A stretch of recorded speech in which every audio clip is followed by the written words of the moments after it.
ناظرین، آج کی ویڈیو شادی کی پہلی رات کے بارے میں غلط فہمیاں اور جہالتیں ان کے بارے میں ہیں۔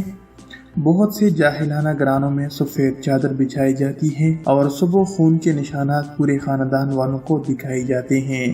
کل رات ٹویٹر پر ایک خبر پڑی کہ ایک 16 سالہ لڑکی کو محض اس لیے قتل کر دیا گیا کہ وہ کنواری ثابت نہ ہو سکی۔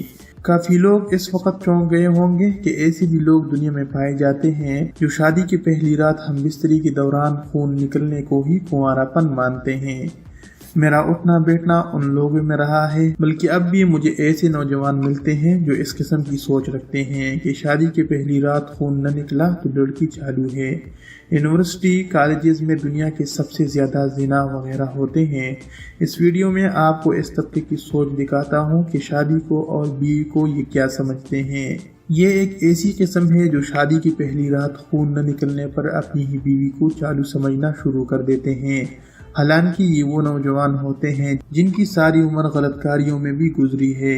اب شادی ہوئی ہے تو ان کے نزدیک بیوی سیل پیک ہونی چاہیے، اور اس کے لیے انہوں نے جو معیار طے کیے ہیں وہ ہے خون کا نکلنا۔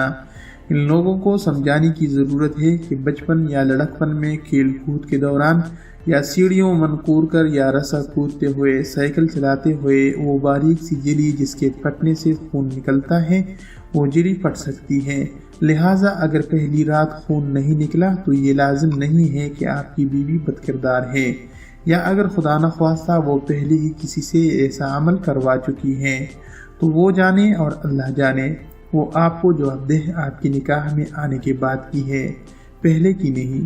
پہلے کے بارے میں آپ کو اتنے ہی شبہات تھے تو تفتیش کر کے شادی کرتے، نہ کہ اب اس کا جینا حرام کرو۔ سب سے بڑی بات، کیا تم خود کنوارے ہو؟ دوسری قسم کے لوگ وہ ہیں جو شادی کی پہلی رات بیوی کو زیادہ سے زیادہ تکلیف دینے کو مردانگی سمجھتے ہیں۔ ان کے نزدیک اگر پہلی رات ہم بستری کے دوران بیوی کو تکلیف کی شدت سے رونے پر مجبور نہ کیا تو ان سے بڑا مرد کوئی نہیں۔ اگر ایسا ہو بھی جائے تو اگلے دن دوستوں کو بڑھ چڑھ کر قصے سناتے پائے جاتے ہیں۔ اگر آپ کسی ہسپتال کی ایمرجنسی میں کام کرتے ہیں یا آپ کا کوئی جاننے والا کام کرتا ہے تو آپ کو علم ہوگا کہ ہر ماہ 1 یا 2 کیسز ایسے لازمی آتے ہیں کہ شادی کی پہلی رات درد کی شدت لڑکی برداشت نہیں کر سکی اور اس کی حالت غیر ہو گئی۔ ان سور میں مردوں کو سمجھانے کی ضرورت ہے کہ عورت بھی انسان ہے، آپ کی بیوی بھی کسی کی بہن بیٹی ہے۔ اگر وہ اس عمل سے ابھی عادی نہیں ہو پا رہی تو اسے کچھ وقت دو، بے شک چند دن دے دو، لازمی نہیں پہلی رات ہی یہ ایگزام لینا ہے۔ بندہ خدا اس عمل کے دوران بالکل ویسا ہی درد ہوتا ہوگا جسے مار پیٹ کا درد ہو۔ ہر عورت ہر لڑکی کی جسمانی برداشت الگ الگ ہوتی ہے۔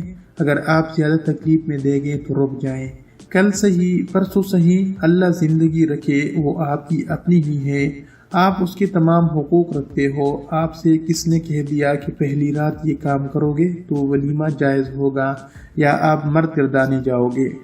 تیسری قسم ان لڑکوں کی ہے جو جنسی عمل کے دوران زیادہ دورانیے کو مردانگی گردانتے ہیں۔ ان کے نزدیک اگر شادی کی پہلی رات آپ نے جنسی عمل میں 1 گھنٹے سے کم وقت لگایا تو آپ مرد ہی نہیں، اور یہ بدقسمتی سے اس مغالطے کا شکار پڑھے لکھے حضرات بھی ہیں۔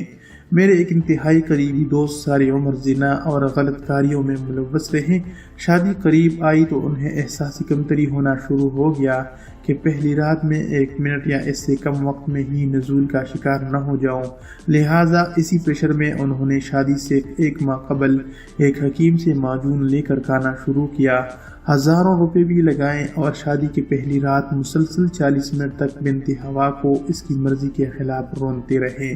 نتیجہ یہ ہوا بیوی کو رات کو 3 بجے ہسپتال لے جانا پڑا اور سارے زمانے سے جھوٹ بولنا پڑا کہ اس کے معدے میں درد اٹھا ہے۔ ان لوگوں کو یہ سمجھانے کی ضرورت ہے کہ لازم نہیں لڑکی کو نقطۂ سکون تک پہنچانے کے لیے آپ کو جنسی عمل میں زیادہ وقت لگانا پڑے۔ آپ جنسی عمل سے پہلے بھی بہت سے کام کر کے اس عمل میں مدد لے سکتے ہو۔ چوتھی قسم ان لوگوں کی ہے جن کے نزدیک شادی کی پہلی رات کم از کم 5 یا 6 بار ایسا عمل کرنا عمر بھر کی بڑاس نکال دینے کی برابر ہے۔